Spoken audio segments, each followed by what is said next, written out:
Live from Fargo and serving you on TV, online, and on the go. This is Valley News Live at noon. Breaking news at noon. A new study suggests COVID-19 made its way to the United States sooner than we all first thought. The virus was first identified in Wuhan, China in December of last year, but the first case in the U.S. was not confirmed until January 19th. However, CDC researchers found coronavirus antibodies in 39 blood donation samples from California, Oregon, and Washington collected in mid-December. Also, 67 samples from Connecticut, Iowa, Massachusetts, Michigan, Rhode Island, and Wisconsin contained antibodies before widespread outbreaks in those states. We'll have more on the upcoming vaccine for the virus in just a few minutes.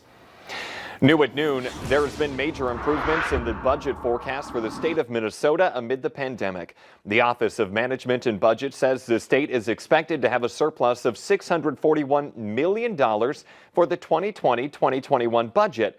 But not everything looks so good. For the entire budget biennium, the state is projected to have a $1.2 billion shortfall.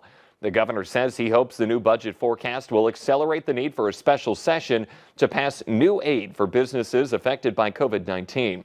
Now we have that budget for free on that VNL News app.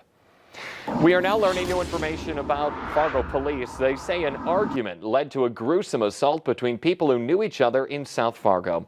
Police got that call yesterday afternoon about a man being beaten at 809 10th Street South in Fargo. That's in the neighborhood just south of St. Anthony's Church. The officers found the victim bleeding and uncooperative. Cell phone video helped police determine that it was Valine Blueshield using the axe. She was arrested along with Juan Flores, Tilando LaRoque, and Cynthia Butcher. Authorities say the victim is expected to survive. Fargo police were able to safely talk a man down after he barricaded himself in a home with a gun. It happened last night on the south side of town. A crisis-trained officer was able to talk to the man who walked out on his own and was then taken to the hospital for help. Police say if you or someone you know is struggling, you should call either them or First Link at 211. It's a sunny start to the first day of December, although right now you can't necessarily see it out there, but not many clouds and still no snow on the ground. So we want to get a check of that forecast right now with meteorologist Lisa Green. Yeah, it's looking and feeling pretty good out there, especially compared to last year on this date. We were cleaning up from a big snow event. I've got pictures I'll be sharing coming up here in just a little bit of that, just to kind of remind us that we have some things to be thankful for if we want to hold off winter a little while longer. And it's feeling pretty good. We're into the 30s, 33 degrees in Fargo and in Grand Forks, 38, the warm spot in Devil's Lake, and all of us are at least at 30 degrees here in the valley. We'll continue to climb above freezing and some of those places that aren't quite there yet. And checking out your radar and satellite map, no snow to show you right now. There are some clouds, those high thin clouds starting to stream in ahead of our next front that will be moving through later tonight. Shouldn't produce much, but it will bring about a couple of changes and a couple of things to watch out for here. So here's a look at our planner for the rest of the day. Again, some sunshine through some of those higher clouds. And as we continue on into the afternoon and into the evening, we'll see more and more of those clouds build in. Temperatures again well into the 30s this afternoon, some of us into those low 40s out west. And we'll let you know how long this will go on for here in your forecast coming up in your extended planner. Crossing our fingers, it's for quite some time. Lisa, thank you. A CDC advisory committee is meeting today to decide who should get the COVID-19 vaccine first. Two drug makers are now waiting on the FDA to approve emergency authorization for their COVID-19 vaccines. Tom Costello has our story. With two COVID vaccines potentially just weeks away from being ready for distribution, today a critical next step. The CDC Vaccine Advisory Committee meets to decide who should get vaccinated first. Committee Chair Dr. Jose Romero says healthcare workers are a top priority. Not just the nurses and the doctors, but also the support personnel, housekeeping persons who deliver food to patients.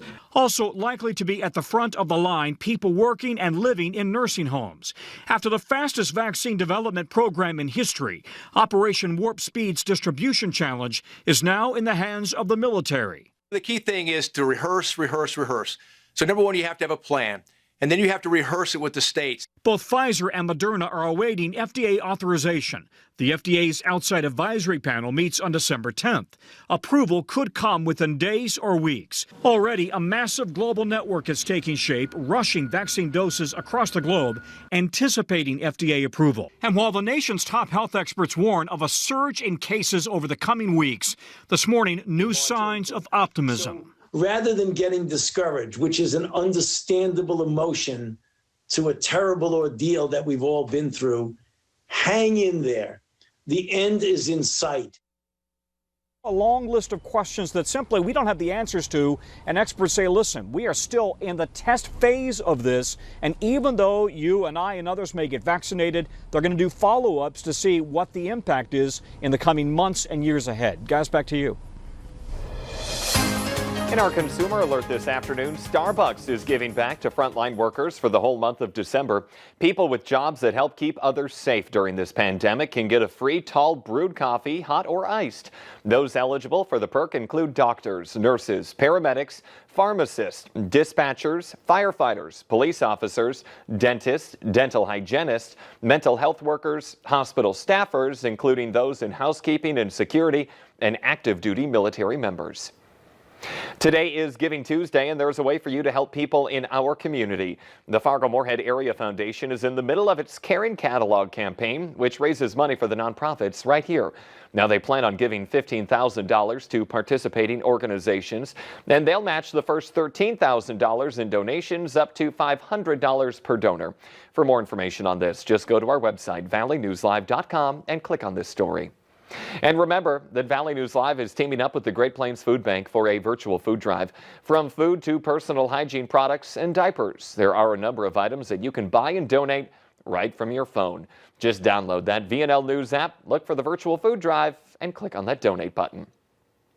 Coming up here at noon, more and more people are going that extra mile for the holidays this year. In just a few minutes, we find out why. But next, a sunny and mild start to our December. Lisa Green lets us know if that's going to stick around for some time.